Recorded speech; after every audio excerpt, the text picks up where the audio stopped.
Afiq bin Kamsani. Abah, kenapa bah? Kenapa kau menari depan DIY ni?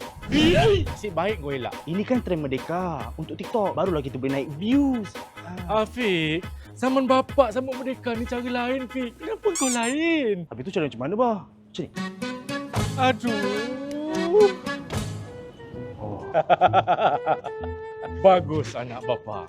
Beli bendera banyak-banyak untuk pasang dekat rumah. Semangat kemerdekaan. Adik nak beli ni sebab adik nak buat hashtag OOTD Merdeka. Wait a minute. Bendera ni untuk dipasangkan dekat hati, Fik. Bukan dekat feet. Tidak. Hey, mana orang? Scan.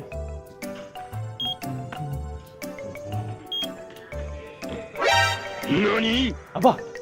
Abah, Apa? tengok tu. Ada abang bomba lah kat depan misi DIY. Adik nak pergi ambil gambar jap boleh tak? Tak payah.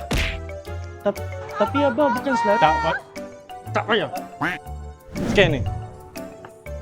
Ini kenapa nak pakai dua bah? Satu kereta, ini pula dah longgar mana pergi klip dia? Ini pula dah letak mana bah? Dekat depan pintu rumah ke depan pintu abah? Bah? Abah? Bapak ah! Sekejap aku pergi ambil gambar. Aku yang nak pergi ambil gambar. Abah bomba. Abah bomba selamatkan saya. Bukan nama abah. Fik, tak salah kita nak sambut kemerdekaan dengan cara apa sekalipun. Tapi yang penting, kita kena faham makna dan erti kemerdekaan itu sendiri. Betul juga tu ayah. Tapi kita boleh upload dulu tak? Hari kemerdekaan. Penting. Kiri, kanan, kiri. Kiri, kanan.